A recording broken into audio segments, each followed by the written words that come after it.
Okay, cool. Number is almost touching to 40. So probably, Jesse, we can get started. Hey Jesse, I'm here. Okay, we have Satish as well. Excellent. Satish, Yep. please. Thanks, Surya, for taking it. Jesse, how are you? I'm excited to be here, Satish. It's good to see you after a while. Yes. Finally, I think after almost 2 years, I guess, or Yes. maybe 1.5 year. Anyway, I'm super grateful for the opportunity to be here, and uh, I'm going to just offer a quick introduction. Uh, or Jesse, Satish, were you going to do those honors? yeah, let me do your introduction Please, from my end. please. So first of all, I'm happy and proud to introduce you, Jesse, Jesse Fuel, a leadership coach, a mentor, right, who has mentored thousands of people across the globe, right? I think in around 14 countries. That's what I've seen in your bio, right? That's about So right. yes. First of all, first thing is, I really like the energy that you bring in to the group, and I learned a lot from you. And audience, Jesse has authored several publications, and it reached several people across the globe. So, do read his publications. He has chaired and contributed to industry certifications like PMI, CP, CST, and CEC. And also, just his recent work, Untapped Agility. It talks about 7 leadership moves to take your transformation to next level. The book is available to grab in all the popular book sites. Please go and check it out. Right. So, Jesse, thank you. It's an honor, and you can take over. I'll not waste your time. All right. Thank you, Satish. As I said earlier, I'm super excited to be here. I'm looking forward to a really good conversation with each of you. I am looking forward to each of you offering some suggestions, some comments, uh, questions, if you will, in the Q&A area. So if you have something that you'd like to bring up for conversation, post it in the Q&A. Also, I've offered my own LinkedIn profile there in the chat window. I'm really excited to share with you some ideas around how we can lead the people around us towards more agility. And if you think that that's somebody else's job, I have one thought, one key point that I want you to take. If you hear nothing else for the next hour, this is what I need you to hear. And it is simply this, is that you are the leadership role model for everyone around you. Leadership is not a title. Leadership is a set of behaviors that influence other people. If you're a tech lead and you want more people to adopt a best practice, or you want more people to adopt a particular technique, we need to role model certain behaviors that are going to inspire and attract people towards that practice, that technique, that technology, even without a title. And I found in 14 different countries across the world, and dozens of different sectors of business and government and nonprofit, that what gets you to the top is when you shine. And when you shine by listening effectively or inviting people, going into a meeting, invite them to contribute. How you carry yourself is how you shine brightly. And that is what leadership is about. And we need people like you to role model the leadership behaviors and thinking and actions that are needed to drive agility forward. And it does not matter what level you live in the organization. You could be like somebody like Ted, the team lead. You maybe your title is only Scrum Master or Tech Lead or something, but you are an influential contributor. People look to you because you're an expert on this, or because you have experience in that. You don't have to be Maria, the manager, who has direct reports and a budget with PMO director and program manager, or you don't have to be Emmett the executive, a leader of leaders who has CXO or vice president or head of something in their title. Leaders live at all levels. And what we're finding as we're moving into the next generation is that we're seeing more challenges than ever before when it comes to the workplace. We're seeing new roles emerging, new team structures, new relationships. There are new expectations around diversity. There are new expectations around multiple generations. Today's workplace is fundamentally different than it was in our parents' generation. It's fundamentally different. And so the people around us are left with lots of questions. Why is all this change happening? What kind of leadership should we exhibit? And how do I grow? And I want to offer 3 topics to help address the questions that you're facing and maybe even that you're feeling personally. So here's the 3 topics that we're going to cover today. We're going to talk about daily agile leadership thinking patterns. If you want to have more impact and influence in your workplace, if you want to drive more collaboration, more innovation, more delivery, more of your own ideas being implemented and accepted, you need to change your thinking patterns. And then we'll talk about habits. How do those thinking patterns turn into new behaviors? And then we'll talk about talking points. So we're going to talk about the head, the hand, and the voice. How can we modify your head space to be more influential and more impactful? How can we modify your hand set to be more impactful and influential? And how can we modify your voice to be more impactful and influential? So those are the 3 topics. And let's get started. So, daily agile leadership thinking. We're going to start first with the definition of the agile leader's mindset. You've probably heard it before, but I think any place is as good to start as the Agile Manifesto.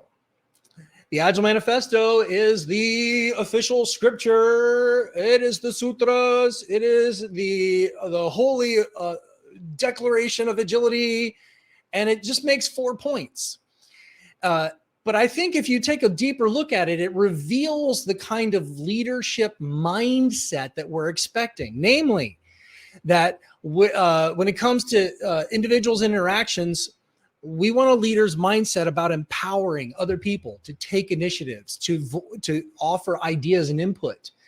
And we want to have a mindset that's focused on delivering, getting work done and product out the door, a mindset that's focused on that. Oh, and we also want our leaders to focus on partnering with stakeholders, partnering with customers, instead of treating them as win-lose. In order for me to make money, you must lose money. And that's not a partnership mindset. We also want agile leaders to have a mindset that's about adapting and pivoting rather than just blindly following the wrong plan. And so if this is the leadership mindset that we're looking for in an agile environment, here's what we tend to see.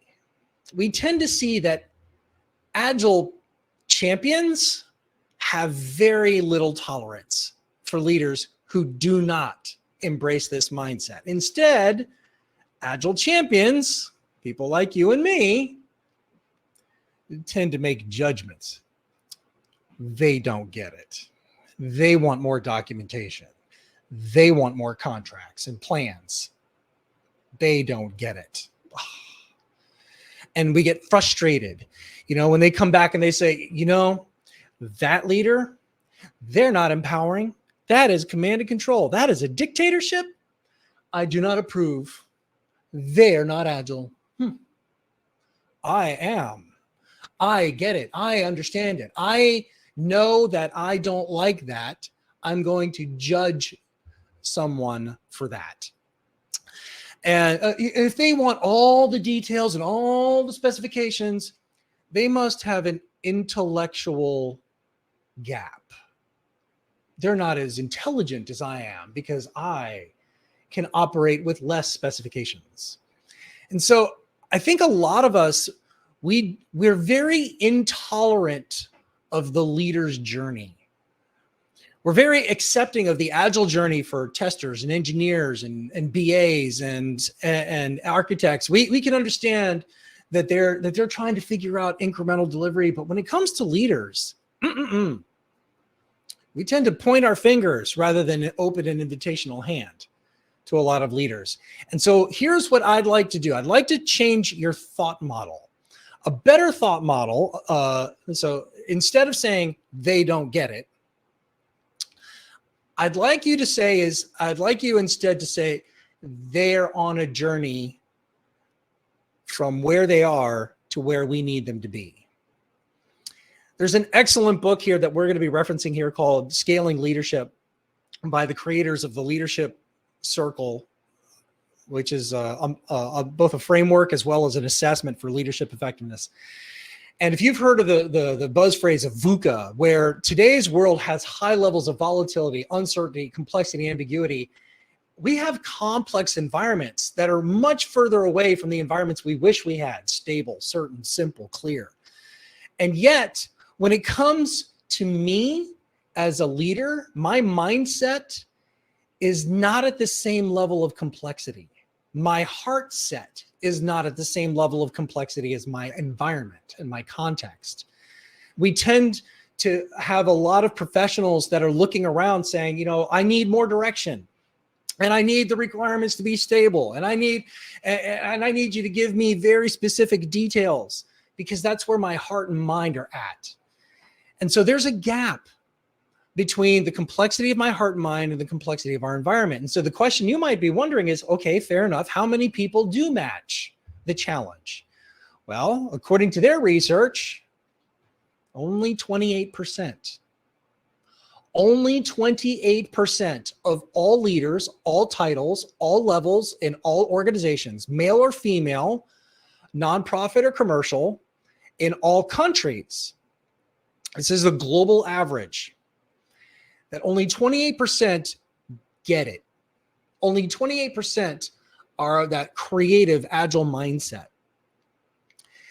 And yet, if you look at another resource, which is Bill Joyner and Joseph's, they say, according to their research and their model, it's not even that high. It's only 10%. 90% of supervisors, managers, tech leads, executives don't get it. 90% of them exhibit behaviors that are just not desirable, not implementing the agile mindset.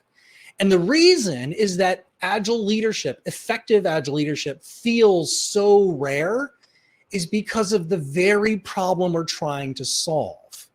The barrier is the problem. And that is that there's an institutional ceiling that most organizations in today's world, they don't encourage the agile mindset. Most organizations, employers, they have performance goals and hierarchy and old habits. And what we're trying to create is deep equality and self-determination. That's what we're trying to create and go for. And so it's one and the same. The environment reinforces legacy behaviors, and legacy behaviors reinforce the existing environment. And so we need a new model of thinking. We need a new thought model to help people understand that they're on a journey. And I need to understand they're on a journey. So here's tip number one: daily thoughts. Change the way you think about other people with more empathy. It's easy for me to forget they're on a journey. I'm going to show this leader more empathy. I'm going to show this manager, this middle manager, more empathy because I can see they're feeling stress, even though the change is benefiting them.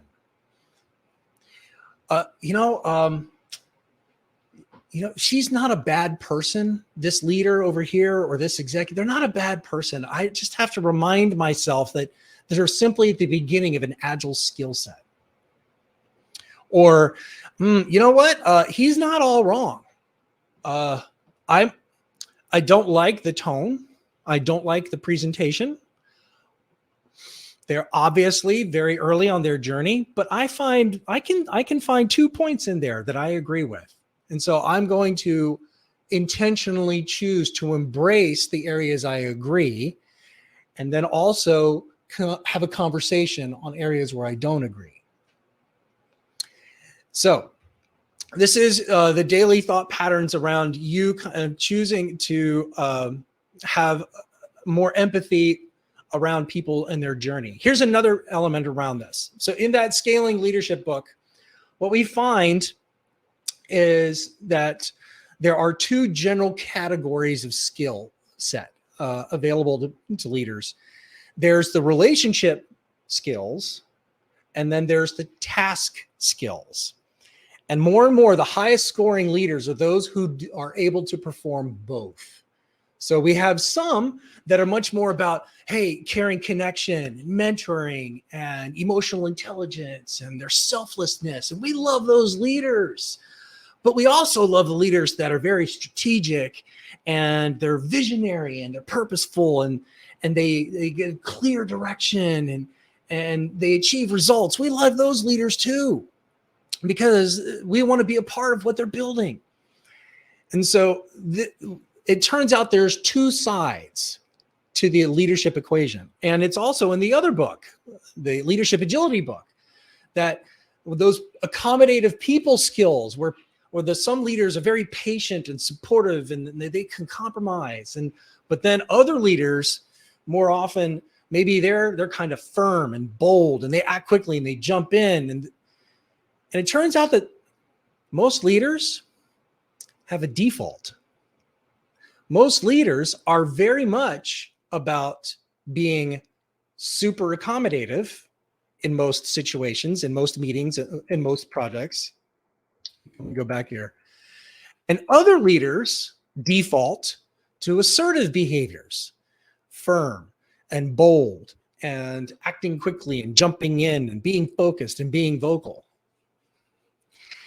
And again, only 10%, 20% of leaders are able to do both of these seamlessly, integrated, balanced.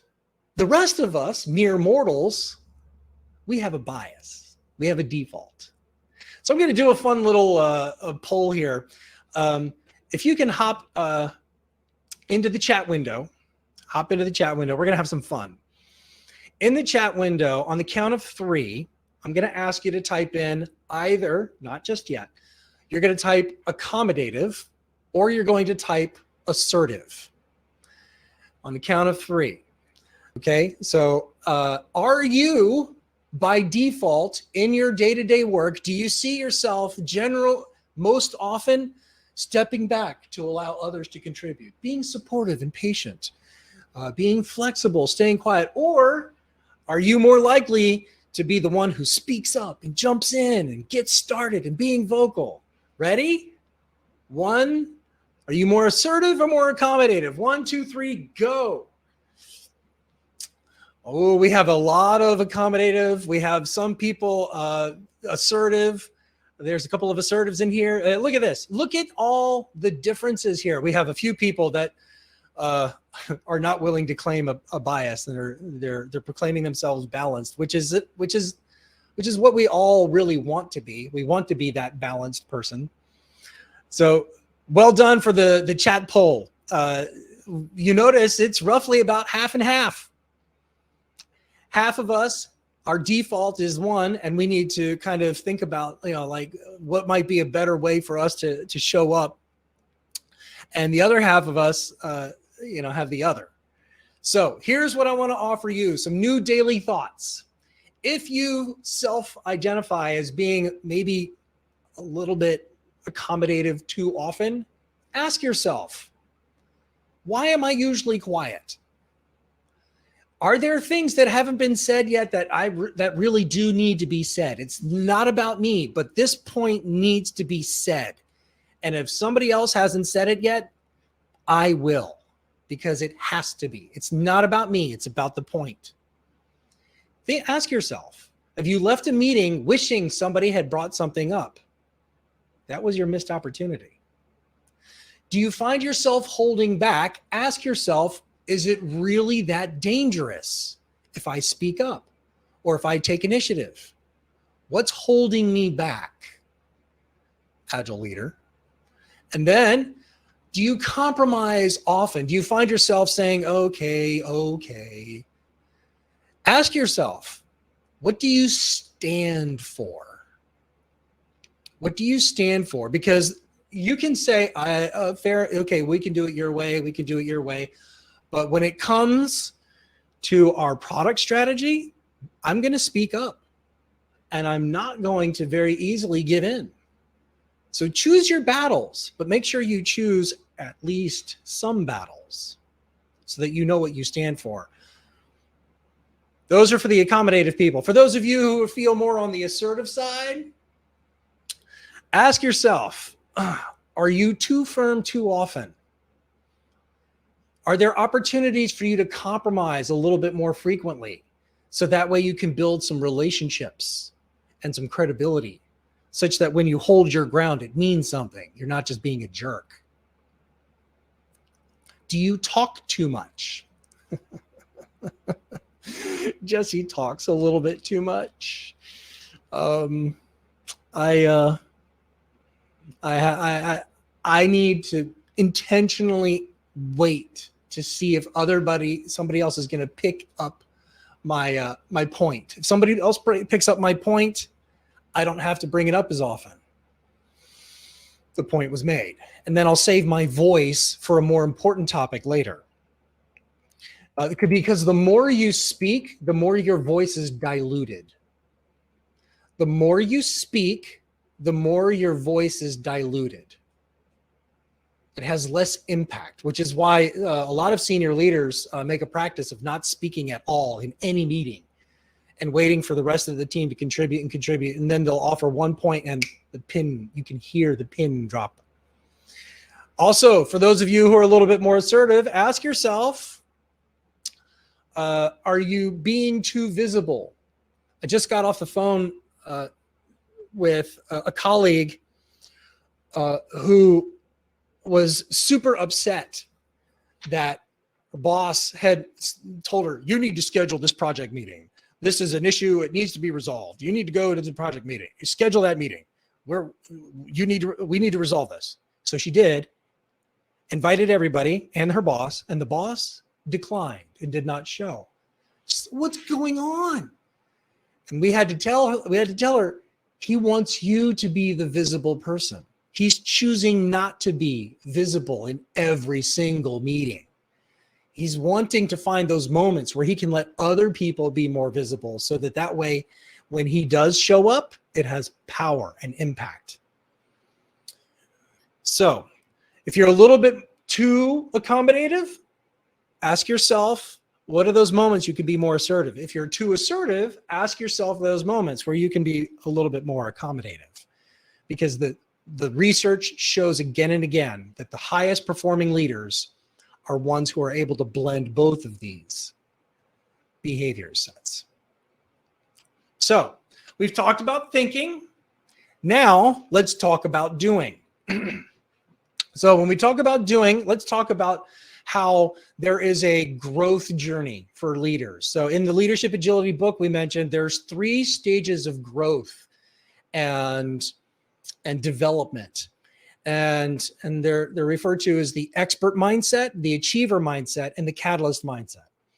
The expert mindset is where where most professionals live, where their mindset is around their contribution. My value is what I do.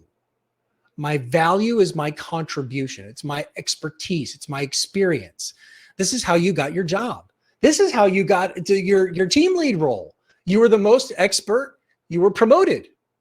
And so this is how you are brought into the leadership game, because you have talent.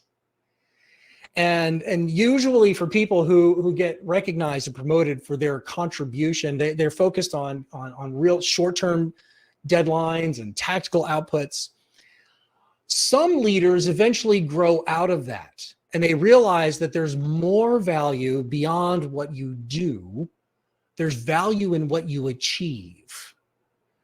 My value is no longer in my contribution. My value is in my results that I get through other people. I'm the orchestrator. I'm the coordinator. I'm the person who brings lots of people into a meeting, and I can get us on the same page, and I can delegate work. And because of that, I have more strategic focus. Some leaders have another level of growth beyond that, which is usually correlated to the Agile mindset. And there, it's no longer about the heroic mindset, about what I do, expert mindset, what I achieve, achiever mindset. But really, my value is in my team that I built, that I grew, I mentored, I developed them. They are my greatest achievement. Every parent feels this way. Every parent feels a sense of pride and accomplishment when they see their children growing. I have two children. I have one who just finished university, one who's in the middle of university, and one who's about to start. And all three of them just make me just like, I can't believe it. I can't believe it. They make me so happy. And that's what we want from our catalyst leaders, is to have a visionary impact where they can see the future state of the team that they have. And so what we want to do is we want to say, how might we map these levels of mindset with our own behaviors? What is it that we do? Well, it turns out for all of the work that you do, reports, newsletters, metrics, configurations, installations, meeting minutes, problem solving, for all the work that you do, there's usually three choices of how you go about addressing those responsibilities, those tasks, and those initiatives. Are you hands-on doing the work, doing the typing, doing the direction? Are you more delegating and driving others to do the tasks and the work? Or are you developing people who may not yet be ready to receive the delegation so that they can receive the delegation? The achiever tends to look around and says, okay, I'm ready to delegate. I can delegate to you, but not you. You're not good enough. I can delegate to her, but he's not good enough. Okay, so you two are redundant, and the other two we can keep. I delegate. A catalyst leader is one who's willing to develop the skills to unleash the untapped agility inside of each of those people as much as possible. And so I want to walk you through a self-test, a self-assessment. This is also going to be in the chat window. And what we're going to do is 4 steps. I'm going to introduce you to 4 steps here. I want you to think of one key responsibility, task, project, initiative. What's one key thing that you are accountable for on a regular basis? I mentioned a few examples like meeting, and I want to encourage you to type that into the chat window. What is something that you regularly address or perform? It might be the retrospective. You tend to be the retrospective is on you. You do that. It might be the backlog. You own the backlog because you're the product owner, or it might be that you're owning kind of the design of the technology. You've been asked to kind of make the designs, the best practices. And so in the chat window, think of something that in your job on a regular basis, you're asked to make sure gets done. So type that in whenever you're convenient. And then we'll move into step 2. For that task, for that assignment, for that responsibility, are you usually hands-on doing? Are you delegating or driving? Or are you developing other people to do it? So, Scrum Master, when it comes to the retrospective, who's typing the ideas in the retrospective? Is it you? Or is it a team member? Can you delegate that to a team member? Are you delegating the entire retrospective to maybe a self-organizing team and then sitting back and offering to only facilitate disagreements. So think about which one you do, and then think about which one you would prefer or desire to achieve. So I mentioned the retrospective. Maybe when it comes to architecture, you're the most senior technologist, and you tend to be a little bit hands-on with the architecture a lot because you have the most experience and industry knowledge. But is anyone smarter for you being there? Is there an opportunity for you to delegate some of the design? Is there an opportunity for you to develop other people to accept that delegation? So Nilesh, what's up, Nilesh? Good to see you. Is saying, on the daily stand-up, that's one thing that that he does a lot. He runs the daily stand-up. Sometimes he could delegate and drive others to do it, but maybe he might choose to make that a more frequent opportunity. I'm going to give you an example.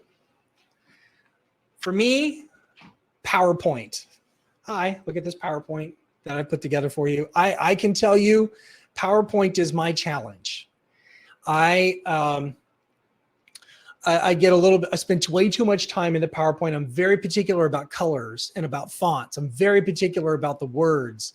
And so I'm almost always in doing, and I don't have time to do my more strategic responsibilities, like client delivery, like building client relationships and mentoring my coaches. So I will need to delegate more of this. And I'm pleased to say, that this PowerPoint was done by a graphic designer. That was not me.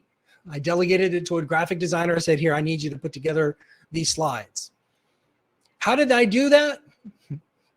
I removed permission access for myself. I now no longer have technical permissions to access the templates.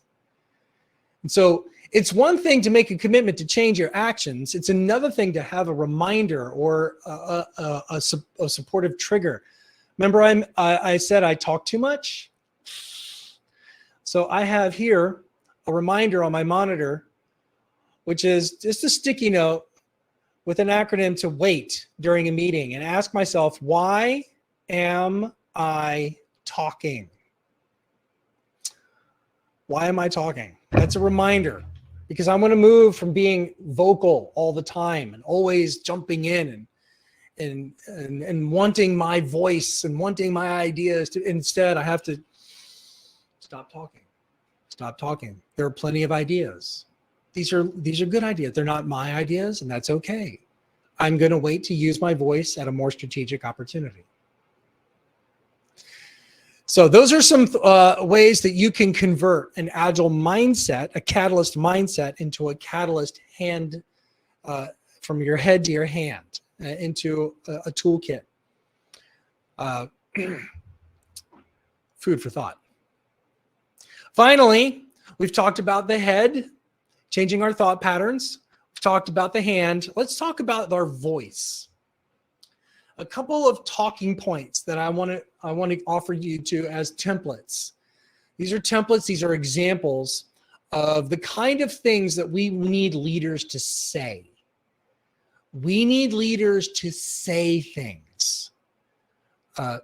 The one American president, Ronald Reagan, was once quoted as saying that when you're president, it's not necessarily about what you do that people notice or that has impact. It's really sometimes only what you say that you get a chance, because whether it's infrastructure that's in the way or politics that's in the way or other things that are in the way, the one thing that's not in the way is your voice.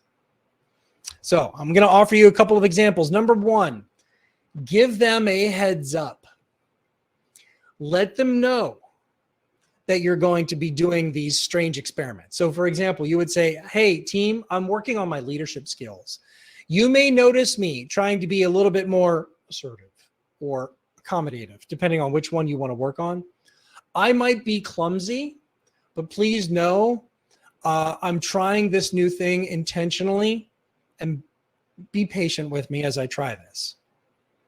Give them a heads up. I can't tell you how many times that, like I've had somebody, Jesse, I think I'm going to get fired. I think I'm going to get sacked. What? What's going on? The boss has stopped talking. Okay. Yeah. He's up to something. He stopped talking. He used to talk all the time. And as of Monday, he went to this Agile leadership training, and now he come back, he's not talking anymore. I think the training told him to fire me. No, maybe he's just trying to work on a better assertive accommodative balance, but they don't know until you say so. So make sure you give people a little bit of a notice, especially your own supervisor. If your supervisor is used to you always saying yes, yes, yes, yes, and then you just start saying, I have a doubt, I have a question, your supervisor may not be prepared for that. Your manager may not be prepared for that. Give them a notice. Say, hey, I'm working on my leadership skills. I've been told that I have an assertiveness gap and that I need to work on my voice. And I'd like you to be a safe person for me to share my voice and my ideas. Are you willing to be that person for me? Give them a heads up. Talking point template number 2, delegate, but do it with sincerity. Delegation is not dictatorship. Delegation is about invitation. Delegation is about invitation. So when you are inviting somebody to take over a task or responsibility, let them know that you're not doing this to be lazy. So you could say, I know how I would do it. I have my ideas, and I said, but I'm interested to see how you would do it, because I'm interested in you, because you bring a lot to the team and you bring a lot to the table. And this might be an opportunity where you could take on some additional responsibilities that would allow me to take on other things as well. So this could be a win-win. So how would you do it? And then you can hear their thoughts about how they would do it, and then maybe even offer some adjustments and some advice. Delegate with sincerity and with some diplomacy, rather than just do this, do this, do this. Explain why you're doing the delegation. Explain why you chose them for the delegation. The next one, remind people of the bigger picture. We need leaders to remind us of the bigger picture, because the current state is exhausting. I've already had 2-3 phone calls today. The other phone call I had today was with a middle manager who said, the CIO never told us about switching from a Microsoft stack to a Google stack. And now everybody feels like all of their previous work was devalued and worthless, and that he doesn't think anything about us. He never said that there was a big picture about replacing the tech stack. He just said, we're doing this. Instead, you could say, hey, team, we have immediate goals. We have a lot to get through. We'll get them done, but how can we make sure that our results will be sustained over the long term? How can we make sure that our new technology will stick? How can we make sure a new process will stick? Hey team, we're gonna go agile. We're gonna have an agile transformation, but it's going to be hard. There's going to be a lot of resistance. There's going to be a lot of confusion. We have to repeat ourselves multiple times. We'll have to redo training multiple times. So remind people of the bigger picture, because that's what will help them get through the current challenges. And then finally, I got one final talking point here, template. Catch them doing it right. Whenever you see either team members or leaders exhibiting an agile mindset, you need to say that. You need to say, excellent. That is a leadership. That is an agile mindset. Now, depending on the personality and the relationship, you might do that privately. Hey, Surya, I was really impressed how you closed that meeting. You related to everybody's ideas. You invited volunteers to take action. That's the culture that I'm trying to encourage in an agile transformation. Thank you. Keep doing that. And you might say that privately. The more senior you are, the more public you need to say it. The more senior you are, the more public, the more people need to hear you say, this is what it looks like. This is what the agile behaviors that we're going for look like. Catch them doing it right. So many times when we're trying to drive change and improvement, we focus on everything that's wrong. Okay, that's not agile, and that's not iterative, and that's not proper, and that's not, and that's not, and that's not. And so then we get into this negative mindset.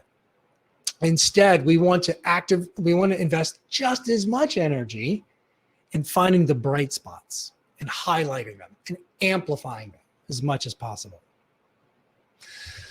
So that's what I had for you today. Remember, you are the leadership role model for everyone around you. It does not matter your title. It does not matter what level in the organization. You can shine brightly by altering your thinking with daily thinking habits, patterns. You can alter your behaviors with daily agile leadership habits from the head to the hand. And then you can alter your impact and influence by changing what you say with talking points. And if you want to go deeper on this, then you're absolutely totally invited to our next session of the Certified Agile Leadership Program. It begins at the end of this month. It is an IST-friendly time setting. If you're interested, there is South Asian pricing available. So just reach out to me and we can get you set up with South Asian pricing so that way you don't have to worry about that being a barrier, where we go deeper on all of these topics together. So I would love to see you that if you're interested in going further. But for now, I wanted to say thank you. We do have time for some questions, but before we get into those, thank you for giving me the chance to share some of these things. You are the leadership role model we need for everyone around you. Thanks so much. Thank you. Thank you very much, Jesse. And we have a question from Archana. Can we take it? Yes, let's take it. How to motivate a team which is regularly underperforming? How to motivate a team which is regularly underperforming. Well, we have to ask the question, is the underperformance and the motivation related? Because it might be that the underperformance is less about their personal motivation and more about the environment that we're in. It might be that there's some leadership mandates where people are being told that they have to second check their work 5 times, 6 times. And so it's not so much that there isn't personal motivation, it's just that the policies that are in place are designed to make me go slower. And so what we see people not working hard, not taking initiative, not speaking up in meetings, when really the last time someone spoke up in a meeting, they were penalized. They were written up by human resources as being insubordinate because they spoke up in a meeting. And so it's not about motivation. It's about the environment. So the first question is to ask what's really getting in the way of that. And sometimes a retrospective is not a safe place. Sometimes a retrospective is a place where people fear that whatever is discussed will get to their managers. And if you're a facilitator, scrum master, or an agile leader, they might view you as management and view you as a threat. And so maybe it might be time for some one-on-one conversations. Maybe do a one-on-one retrospective. What's this safe space that we can take advantage of to find out what are the true barriers to performance? And you might see some patterns. So one of those conversations I mentioned about that leader not being very vocal and about the direction, that leader is also being perceived as not interested in anyone else's ideas. And so the reason that they're not motivated is because every time they've offered an idea, the CIO has come in and said, that's a dumb idea. We're not doing that. That's a dumb idea. We're not doing that. So it's less about, so I find that many times it's less about telling people, you need to be more motivated. I don't know, last time I was motivated, I almost got fired. So there might be an environmental issue. So that would be my first area to look at. If you find that indeed everyone around is trying to get this team to step up, then I would ask them what's in the way. You might find that they're not motivated because the hours are not compatible, because they're having to work on California hours, but I'm in Hyderabad and literally the opposite side of the clock. That's why I'm not motivated, because we have zero flexibility in our work hours and I am tired. For someone else, their motivation might be, I've been passed for promotion 4 times. I'm pretty convinced no matter what I do, I will never be promoted. Ooh, this is good. So each person might have a different motivator that's not being leveraged, not being tapped into. So number one, look at the environmental situation. Are there some common threads in the environment that are crushing down on the team? That might be above your pay grade. You might need to find an executive sponsor to change some of those things. Number two, what are the personal motivators? What are the personal motivators for each individual? And for that, I might need to have some investment in relationship and conversations to find out. It's an excellent question because, and I'm looking here, this is Archana that offered the question. So Archana, this is an excellent question because it can be so frustrating when we're trying to help a team perform and there's something invisible that's holding them back. We know it's there, but we don't know what it is. And so my advice to you would be to be an organizational detective. Start asking questions about the environment and then start asking questions about the individual people. Next question, Satish. Yes. Next question from Vishnu Prasad. How to create next set of leaders who are not ready to take up responsibility, but interested in leadership designations? So Vishnu, excellent question, because we see this happening all the time in the research. That expert achiever catalyst, the 28% of creative leaders, it's regardless of hierarchy. And so what we find is that many people are promoted to more responsibilities when they have yet to grow their leadership capability. And so this is a real problem, Vishnu. I totally agree, but you probably won't like my answer.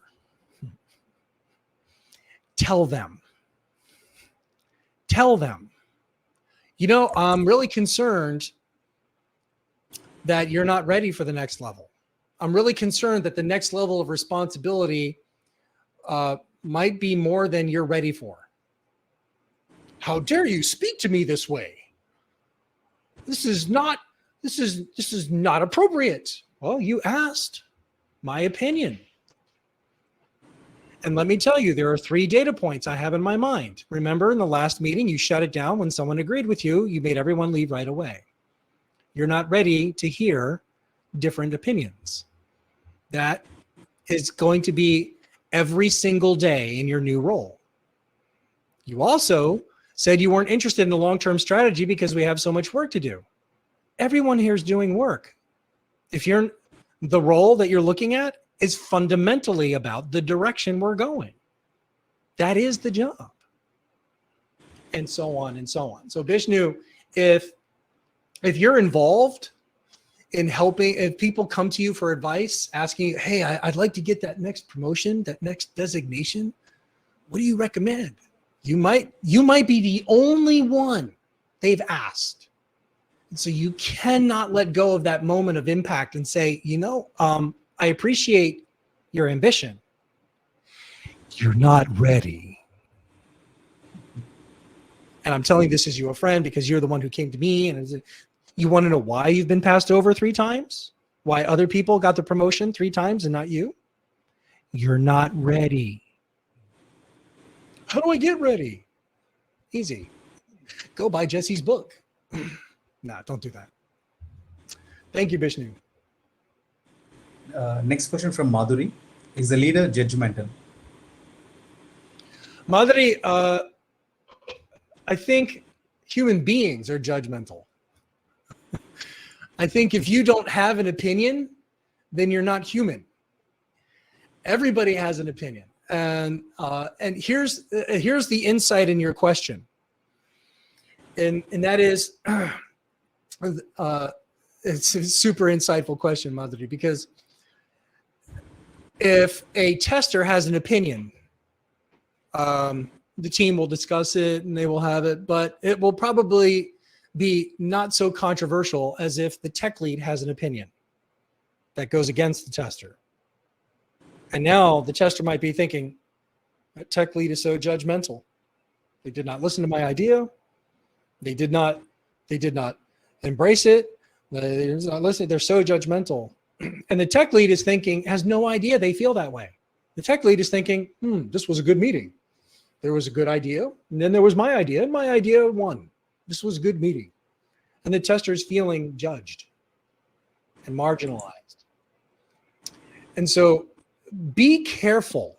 If you're someone that has positional influence, if you have title, anything in the title or anything in your role that conveys influence or authority, your opinion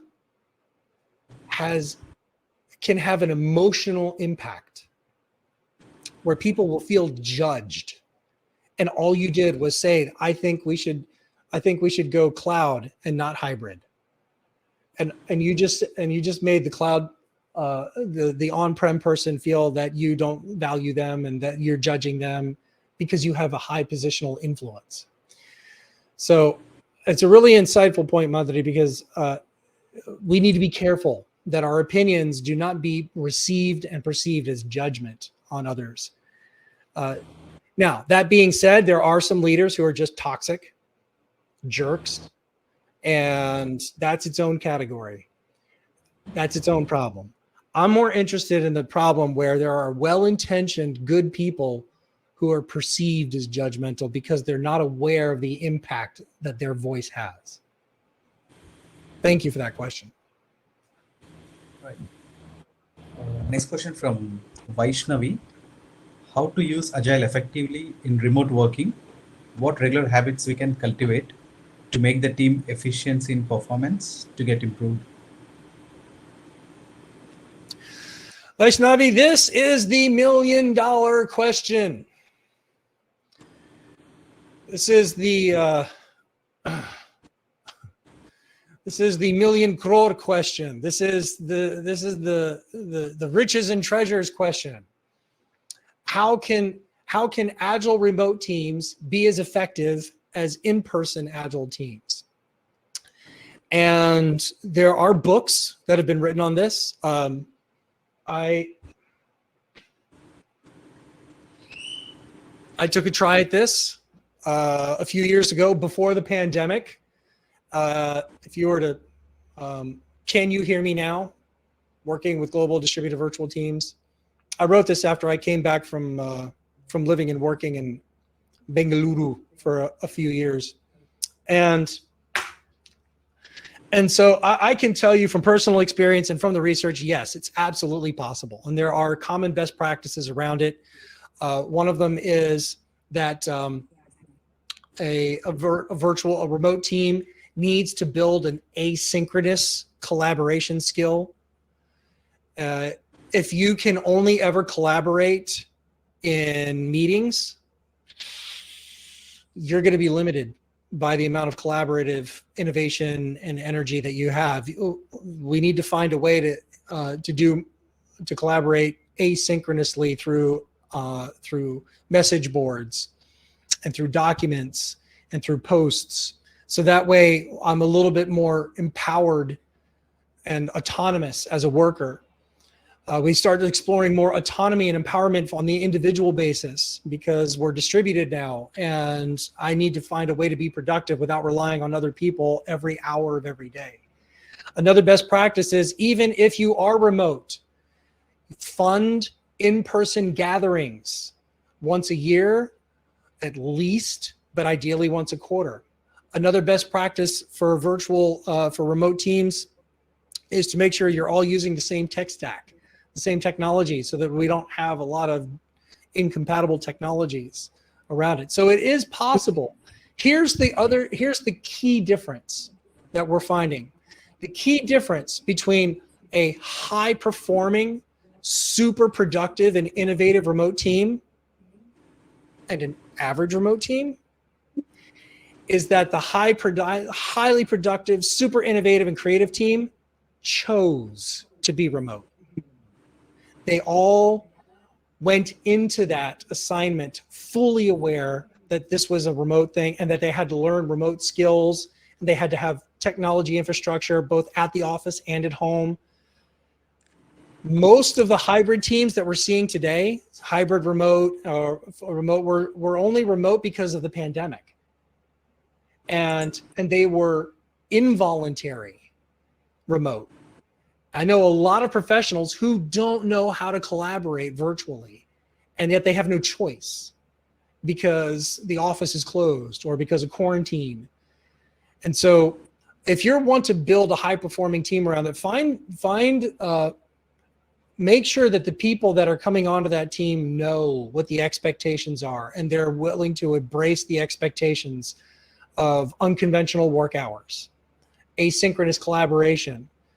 There are some remote teams where they have a no meetings policy on 3 days a week. 3 days a week, no meetings permitted. And that way we get work done. Or 6 hours of the day, no meetings permitted, so that we can just get work done. And to do that, we need to agree to those expectations in advance, and we need to learn the skills we need to thrive in that environment. So, Vaishnavi, this is the question of the day and of our modern time, and those are some of the patterns. Hopefully, that was helpful insight on some of the patterns in the industry. I think we're out of time, Satish. We have questions, but we are out of time, Jesse. So let me make this offer, ladies and gentlemen. Feel free to reach out to me with these questions on LinkedIn. I can talk about this stuff for hours. I'll send you if you send me a question, or I'll send you a personal video with my thoughts on it. I love talking about this stuff. If you're interested in the Agile Leadership certification, also reach out to me and I'll make sure that you get set up with South Asian pricing if you're interested in the program. Otherwise, Satish, thank you. And all of you, thank you. Thank you very much, Jesse, for joining us.